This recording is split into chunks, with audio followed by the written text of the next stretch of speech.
9 अगस्त 1925 की वो रात उत्तर भारत के इतिहास में हमेशा के लिए दर्ज हो गई। उस समय किसी को अंदाजा भी नहीं था कि एक साधारण सी दिखने वाली ट्रेन यात्रा कुछ ही मिनटों में ब्रिटिश साम्राज्य की नींव को चुनौती देने वाली घटना बन जाएगी। शाम ढल चुकी थी, आसमान में अंधेरा गहराने लगा था और सहारनपुर से लखनऊ जा रही एक पैसेंजर ट्रेन अपने तय रास्ते पर आगे बढ़ रही थी। यात्रियों के लिए ये बस एक और सामान्य यात्रा थी। कोई खिड़की से बाहर खेतों और पेड़ों को गुजरते देख रहा था, कोई अपने गंतव्य के बारे में सोच रहा था, तो कोई थकान से ऊँघ रहा था। लेकिन इस ट्रेन में कुछ ऐसे लोग भी बैठे थे जिनकी आंखों में नींद नहीं बल्कि एक बड़ा सपना था। वे थे भारत की आज़ादी के लिए सब कुछ दांव पर लगाने वाले युवा क्रांतिकारी। उनके दिलों में एक ही विचार बार बार गूंज रहा था, अंग्रेजी सरकार का खजाना आज इस ट्रेन से जाएगा और आज ही उसे रोकना है। उस समय भारत पूरी तरह ब्रिटिश शासन के अधीन था। अंग्रेजी सरकार भारत से कर वसूलती थी, संसाधन लूटती थी और भारतीयों पर कठोर कानून लागू करती थी। आम जनता गरीबी और अन्याय से जूझ रही थी। 1919 के जलियांवाला बाग हत्याकांड ने लोगों के दिलों में गहरा आक्रोश भर दिया था। हजारों निर्दोष लोगों पर गोलियां चलाकर ब्रिटिश सरकार ने यह दिखा दिया था कि उसे भारतीयों की जान की कोई कीमत नहीं। इसी घटना के बाद देश के युवाओं के मन में ये सवाल उठने लगा कि क्या सिर्फ शांतिपूर्ण विरोध से आज़ादी मिलेगी या फिर इसके लिए कुछ और भी करना पड़ेगा। धीरे धीरे कई क्रांतिकारी संगठन बनने लगे। इन्हीं में से एक संगठन था हिंदुस्तान रिपब्लिकन एसोसिएशन, जिसे कुछ साहसी युवाओं ने मिलकर बनाया था। उनका उद्देश्य साफ था, ब्रिटिश शासन को उखाड़ फेंकना और भारत को एक स्वतंत्र गणराज्य बनाना। इस संगठन में कई युवा शामिल थे, लेकिन उनमें सबसे प्रमुख नाम था राम प्रसाद बिस्मिल का। बिस्मिल एक अद्भुत व्यक्तित्व के मालिक थे। वे एक क्रांतिकारी थे, लेकिन साथ ही एक संवेदनशील कवि भी थे। उनकी कविताएं युवाओं के दिलों में जोश भर देती थीं। सरफरोशी की तमन्ना अब हमारे दिल में है जैसी पंक्तियां उस समय के युवाओं के लिए सिर्फ कविता नहीं बल्कि एक पुकार बन चुकी थीं। बिस्मिल के साथ उनके सबसे करीबी साथियों में से एक थे अशफाक उल्लाह खान। दोनों की दोस्ती धर्म और जाति से ऊपर थी। एक हिंदू था, दूसरा मुसलमान, लेकिन दोनों के दिल में एक ही जुनून था, भारत की आज़ादी। उनके साथ राजेंद्र नाथ लाहिड़ी, ठाकुर रोशन सिंह, मनमथ नाथ गुप्त और चंद्रशेखर आज़ाद जैसे कई युवा क्रांतिकारी भी जुड़े हुए थे। इन सभी ने मिलकर यह तय किया कि अब सिर्फ सपने देखने से काम नहीं चलेगा, कुछ ऐसा करना होगा जिससे अंग्रेजी शासन को सीधे चुनौती दी जा सके। लेकिन समस्या ये थी कि क्रांति के लिए सिर्फ साहस और देशभक्ति ही काफ़ी नहीं होती। हथियार खरीदने के लिए पैसे चाहिए होते हैं, गुप्त गतिविधियों को चलाने के लिए साधन चाहिए होते हैं और संगठन को मजबूत बनाने के लिए संसाधन चाहिए होते हैं। इन क्रांतिकारियों के पास जोश तो था, लेकिन धन की भारी कमी थी। इसी समस्या ने एक साहसी और जोखिम भरे विचार को जन्म दिया। उन्होंने सोचा कि अगर अंग्रेजी सरकार का खजाना ही लूट लिया जाए तो उसी पैसे का इस्तेमाल अंग्रेजों के खिलाफ लड़ाई में किया जा सकता है।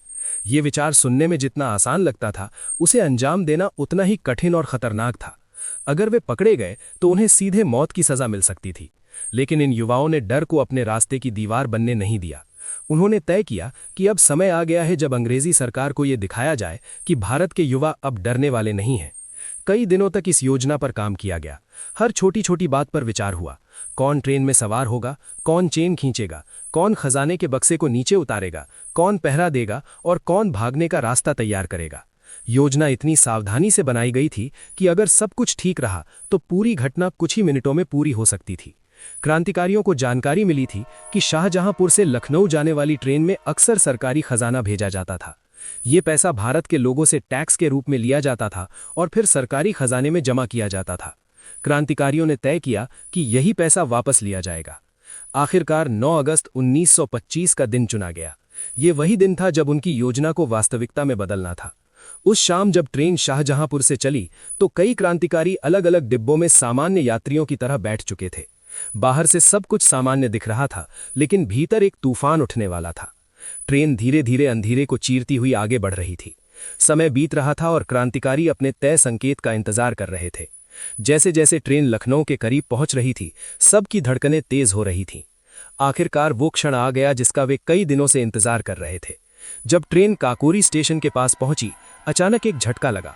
किसी ने इमरजेंसी चेन खींच दी। ट्रेन चीखती हुई रुक गई। चारों तरफ सन्नाटा छा गया। इससे पहले कि कोई समझ पाता कि हुआ क्या है, क्रांतिकारी तेजी से हरकत में आ गए।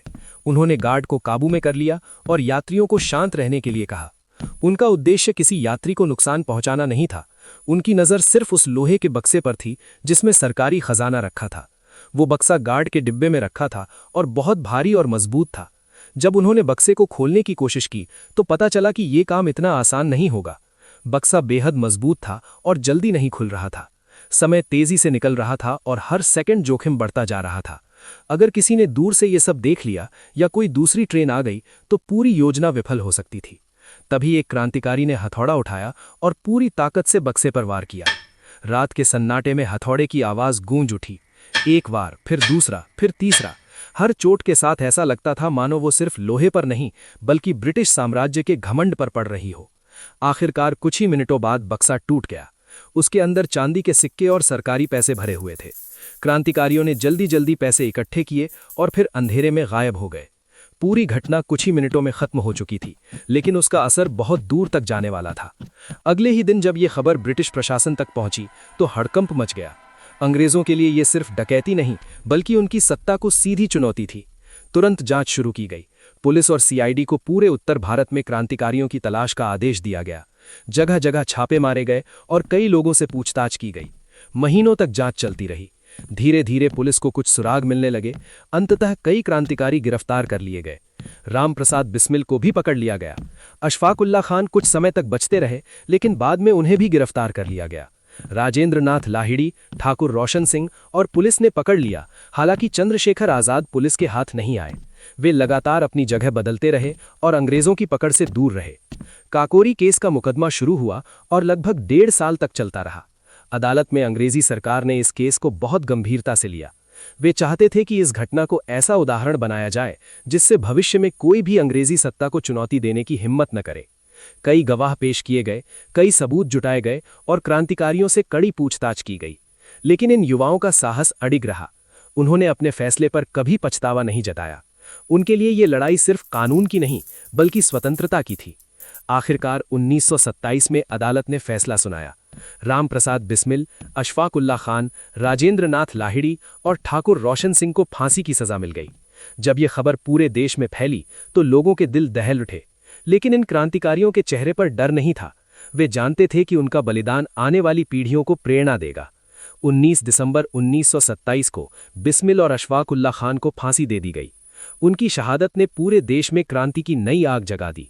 काकोरी की वो रात सिर्फ एक ट्रेन डकैती नहीं थी, वो एक घोषणा थी कि भारत के युवा अब गुलामी स्वीकार करने को तैयार नहीं है। और शायद यही कारण है कि इतिहास आज भी उस रात को याद करता है, क्योंकि उस रात कुछ युवाओं ने एक ट्रेन नहीं रोकी थी, उन्होंने पूरे साम्राज्य को चुनौती दी थी।